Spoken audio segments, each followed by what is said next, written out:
Hello everybody, welcome back to my movie review of Uncharted. Just got back from watching it. Typical thing, plot synopsis, overall grade, major themes, and similar movies. This one was action adventure, rated PG-13, and runs for an hour and 56 minutes. Spoiler alert, spoiler alert, spoiler alert.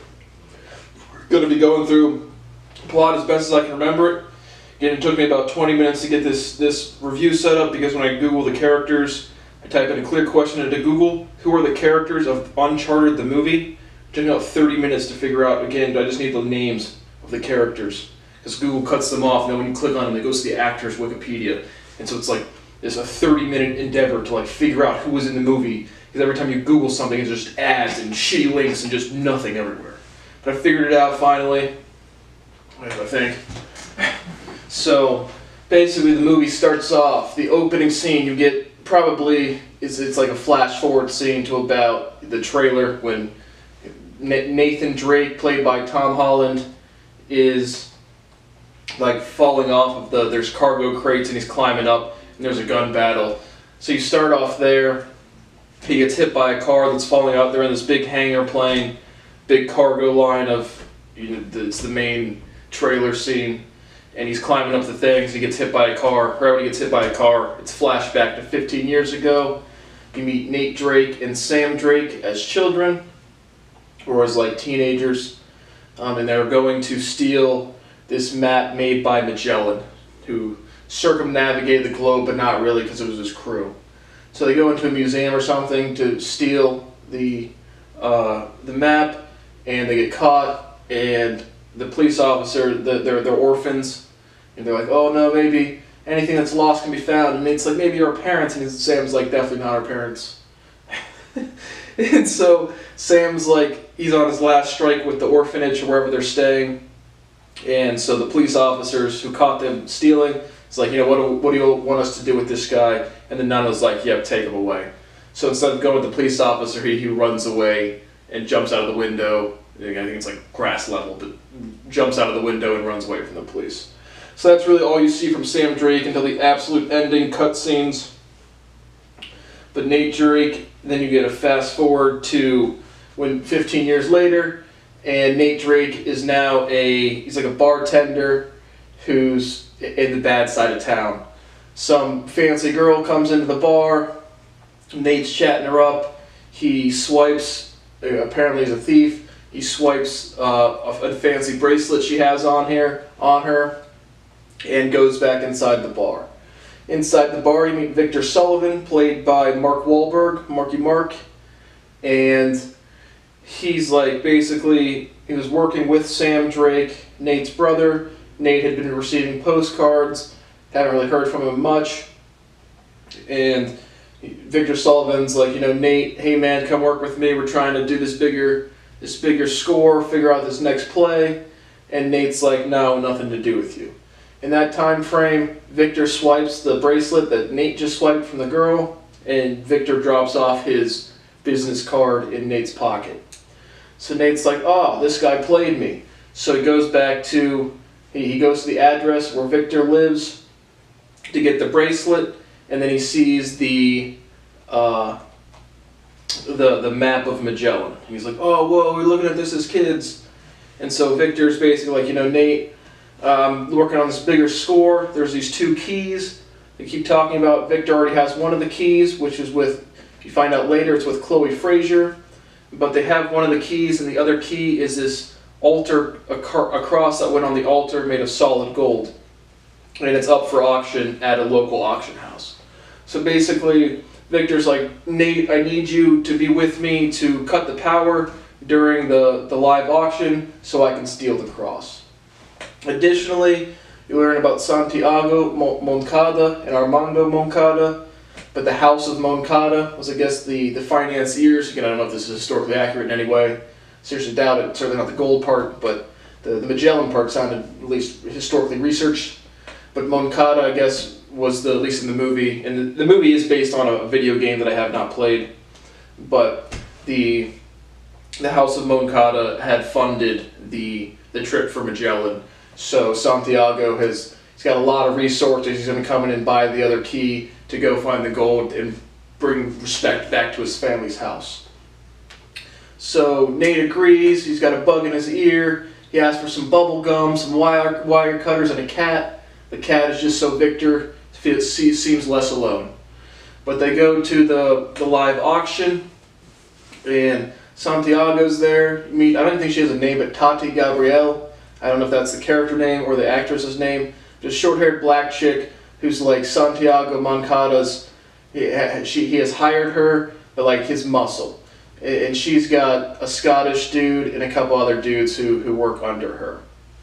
And so at the auction, Victor and Tati, I'll just call her Tati. I don't know if that's her character name or actress name, but they clearly know each other from the past. Again, thieves, either worked together, screwed each other over. Seemed like they were lovers at some point. So they know each other at the auction house. And Tati is like, to the Scottish dude and the other guy, go follow him and see what's up with why is he here type of deal. And so they do that. Again, Nate's role is to go cut the power, and Sully is going to steal the cross. And so Nate goes into the back room. He's followed by the Scottish muscle dude. He gives him a formal Scottish welcome in the movie. That's just what he says in the movie. But he's going to go beat him up. And, a bunch of action scenes. Nate kind of gets away from the Scottish dude. And during this time, the bidding, Sully is bidding, the cross starts at $200,000 at the auction. It goes up to 2, 5, 3, I think it ends at $3 million. But Sully's just bidding to keep buying time. He doesn't have the money. And so Nate Drake jumps onto like the chandelier to cause a distraction. It works. The auction's all going crazy now. They're like, secure the cross. Sully quickly puts on a jacket that looks like he's part of the auction house. So he's like, to the other guy securing the cross, let me take this for you. And so he gets the cross. He's feeling all good about himself. He's going out the back. And then Tati pulls out a switchblade, like a knife, and puts it to his throat. It's like, I'm going to get away from it. I'm going to take the cross now. A couple other people from the auction house, Sully's still in character, come by and basically, tell Tati to let Sullivan go. Tati fights it out with the auction house security people, and then Victor Sullivan gets back into his driver's car. And Nate's in there like, were you just going to leave me hanging? You're just going to let me go? And he's like, I had to secure the cross. So they get the cross. They're feeling great about it. And now, at some point, I'm not really exactly sure, they have a little journal, more of a journal again with more clues about where to go for the map to find the treasure. Again, they're trying to find this ancient gold. And so they realize they have to go to Barcelona, Spain. There's something with a pine tree. They go to Barcelona. That's when Sullivan tells Nate that he has the other key, but it's really with Chloe Fraser, who's not really on anybody's team, it doesn't seem like. Again, they're all kind of treasure hunters. Nobody's really trusting anybody that much. Nate and Sully don't trust each other that much, but they're all, again, banded together in the thievery. They're going to go make a lot of money. The gold's valued by like $5 billion. Initially meet Chloe. She immediately steals the cross from Nate. They chase her down, and then they basically kind of decide to work together as much as possible. And then they go back to Chloe's place in Barcelona, Spain. They're drinking some wine, and Chloe's like, Sully, have you told Nate what's actually happened to Sam? Because Sam was working with Victor, and Victor has told Sully has told Nate that his brother had just ghosted him. And so clearly you're on to some sketchy things about Sully not telling Nate stuff. But they get something out of the book where it's like heaven and hell, and the pine tree the gold was supposed to be under or around, where the next clue was really just a stand-in for a church. So they go into a church. They have the two crosses. They see the house of Moncada on the ground. So that somehow tells them to go into this back room. There's one nun in the church who doesn't really do anything. And they move the statue of Mary. They press a button, move the statue of Mary. Put in the two keys, turn it counterclockwise the first time. It shoots out some poison darts. turn it or clockwise the first time, then counterclockwise, and then it opens up into this big room of urns. And it's like one person has to go in heaven, one person has to go to hell. So Sullivan, he's up top, and he heaps one of the crosses, and Nate and Chloe are going to go the hell route, and they set up a little tracker on his phone so they can all track each other. And so Chloe and Nate are going through the church. At this point, again, Tati is the main muscle dude for Armando. Santiago's Armando's son. Armando's like 70 or 80, Santiago's like 50 or 60, and Tati's working for them. So Nate and Chloe go through the bottom of the church.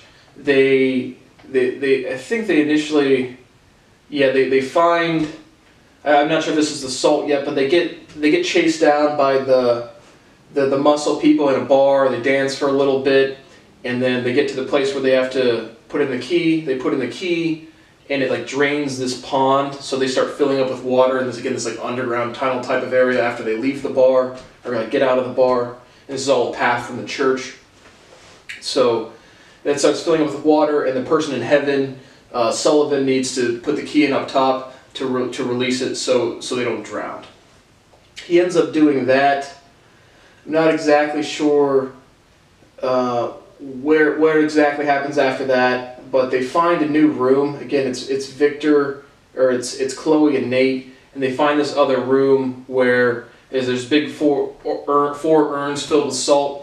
They break open the salt. They find a new map, which is the next clue, and then Chloe pulls a gun on Nate and is like, we're all in this for ourselves. Pistol whips him, knocks him out. Nate wakes up, and Victor's standing over him like, what are we going to do about this? And at this point you learn, the same kind of time frame, Santiago's not happy with Armando. He who's his father. He has Tati cut his throat. Again, this is PG-13, you don't really see like the violent scenes. At least not this one. So Armando's dead because he doesn't believe his son could do it. And Santiago's going to prove him wrong, but he's going to kill him first. So he whacks him. And then you learn that Chloe was also hired by Santiago or Armando to basically keep an eye on Drake and Victor. And so you see Santiago, Tati, and Chloe all like not working together, but both of them working for Santiago. So now you see Nate and Sully. They're watching Santiago load up a bunch of planes. Again, this guy is immensely wealthy. So he's trying to restore his name. I was going to say, why is he too worried about $5 billion? Not sure. They're trying to restore his family's name. They're loading up a bunch of supplies, and Nate and Sully hide in the trunk of a red car. Wheels go up. Santiago's giving this long, extended monologue about how he's going to restore his family name, and then Tati cuts his throat. So again, not like a super violent scene, but you do see that one. And he dies, and now Tati and the Scottish dude are kind of like the head two, and they're going to go find the gold with all of their money, with all of the Moncada's money. And so then you get back to again the opening scenes where Nate and Sully get out of the trunk. They have a gun battle with the Tati and their whole crew. Nate confronts Tati about killing Sam, who at this point he's confronted Victor about what's happened. And so the cargo thing goes out. Again, that's the opening scene, super unrealistic. But a lot of the muscle people get killed. Sully has a parachute. Nate and Chloe basically go free-falling in super unrealistic scenes. But they basically catch one of the falling cargo ships that has a parachute on it and just like ride this big cargo block down into the ocean. Land in the ocean, get out of the ocean. They're basically at a beach resort somewhere. And so they go back, they buy a room with Sullivan's credit card, whose Nate stole when they were hiding in the trunk. And at this point, Nate realizes that if he holds heat to the back of the postcards that Sam had been sending him, there are latitude and longitude for the treasure. And so Chloe goes to sleep, Nate figures it out, then Nate goes to sleep, And Chloe wakes up before him, sees the coordinates written down. She's like, you know, oh, sorry, I'm going to everyone fend for themselves, because remember, she was working for the Moncadas, who are now dead. And so she steals the coordinates. Nate wakes up and says, haha, gotcha. He had hidden the correct coordinates in a bottle somewhere and had left fake ones around for Chloe to find. So until the end of the movie, Chloe is looking in the wrong places. Nate had learned, again, the proper coordinates at the original, the cross key and the other key, which was a cross as well, or just another piece of gold, was like a compass, like a literal compass. You put a piece here and you draw a circle, the intersections where the gold is. So Nate finds the gold, like literally gets on a boat, it's in this like little cove, there's 2 ships hidden there, and Sully, who you haven't seen since the plane scene, he'd still been tracking Nate on his cell phone. So they find the gold. At the same time, Tati and the Scottish dude's crew, they see Nate on the way because they're close but they're not at the right coordinates. So they basically pull in, and Nate and Sully hide in the basement, like the stowaway part of the ship. Tati's crew, with Moncada's money, they have these big airplanes. They're going to lift up these 2 humongous ancient ships from the 1400s or whatever. They lift up the ships. There's a bunch of fights. Nate and Sully take over one whole. Again, there's 2 ships, 2 helicopters. They take over 1 helicopter and a ship, and then a bunch of why wouldn't they just both go their separate ways? You know, split $3 billion. Not exactly sure, but Tati is not happy that they're getting away. She's like, follow the ships. So again, there's 2 big helicopters, 2 ships. They're fighting it out. Nate loads up one of the cannons on the ship, shoots down Tati's ship. She's still alive. Sullivan, who's driving the helicopter, Nate's on the ship fighting everybody. He had loaded up a backpack full of gold. Nate's the weight of the ship is ripping apart the helicopter, and Tati's following Nate up the ship's mast while he's trying to get mast as he's trying to get onto the helicopter. And he's like, Sully, think of me, not the gold. Doesn't say that, but Sully throws the bag of gold, knocks Gabriella down into the ocean. The ship breaks breaks off of the helicopter and falls directly on Tati. So it's kind of like the end, and then you see Chloe Fraser driving in her boat. They're in the helicopters laughing at her, just going the wrong way. So Tati is now dead. Victor and Nate all right. And so Sully was very sad about his losing the gold, but Nate had, again, a couple, maybe 5-10 pieces in his pockets, gives them to Sullivan. Sully, they're all happy now. Chloe's going the wrong way. The ship breaks down, falls into the Philippines, and that's kind of the end of them retrieving the gold. They only get a couple pieces after the whole thing. And so that's really pretty much it. And then at the very end scene, you get Sam Drake writing postcards to Nate Drake from like a Philippine jail or something. So the whole time you kind of think he's dead, but at the end he's writing stuff, so he's been in prison somehow. So I don't know if that's, again, part of the video game or an open end for the sequel movie. So that's really it, as best as I can give you the breakdown. Overall, I'll give it a C. Didn't really do much to me. I felt like I was watching someone watching National Treasure, from the heat back to the really well-financed to the treasure hunters. You know, these are more thieves than really treasure hunters, but I just couldn't stop thinking this is National Treasure with like 80% or 20% difference. So, again, the overall, the fighting scenes were just extremely extravagant to me, which doesn't really throw me much, but again, novelty really wasn't there for me. And again, the adventure, go National Treasures, Ocean's 11s, Ocean 12, 13, Ocean's 11 primarily. One of them, Ocean's, is not very good, but those are the similar movies. But overall, it was very average for me. Not off-putting, not super entertaining, and definitely not novel. So, major themes. Treasure hunting. I would love to find treasure. Certainly not like the world-changing $50 billion a year, but I've always liked metal detectors. So if I had a big property, I would 100% go look. I would love to find just some coins from, I don't know, whenever. It could be worth nothing, but just something interesting. Super big fan of exploring and metal detecting and treasure hunting. Past that, just like a bunch of fight scenes that didn't really do much for me. And again, the humor, like I said, for like adventure. I like it to be a little more serious. Some humor quips can be funny. This one just kind of seemed off to me, and just the overall. So that's my overall impression. Hope you go watch Uncharted movie review, and see you next time. Thanks for watching.